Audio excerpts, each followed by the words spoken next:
After 43 days, the federal government is finally open for business once again. President Donald Trump last night signed a bill to end the longest shutdown in the nation's history. So Trevor Sochocki live in our newsroom this morning with what this means for all the folks impacted. Good morning, Trevor. Good morning, Madison. This shutdown had a huge impact, not only hurting the 42 million federal food aid recipients, but also 670,000 furloughed federal employees and, of course, 4,000 workers who faced layoffs. That doesn't include costing the U.S. economy around $15 billion a week.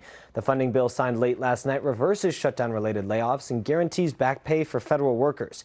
It also includes 3 year-long spending bills to fund multiple programs, including SNAP. Here in Texas, the Department of Health and Human Services says it's working to implement the latest federal guidance to issue SNAP benefits. But it could take some time for full food aid to be restored for the Americans who do rely on SNAP. A handful of Democrats crossed party lines to vote for the bill, which sparked some backlash since the deal did not include an extension of Affordable Care Act tax credits.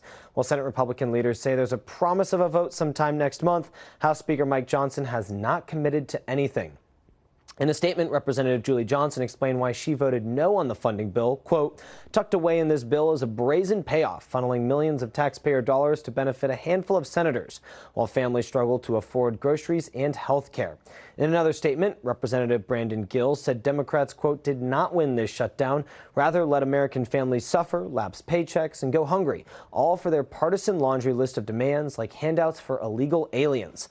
Unfortunately, this funding bill is not a long-term solution. It only funds the government through the end of January. So we could be back here again in less than 3 months.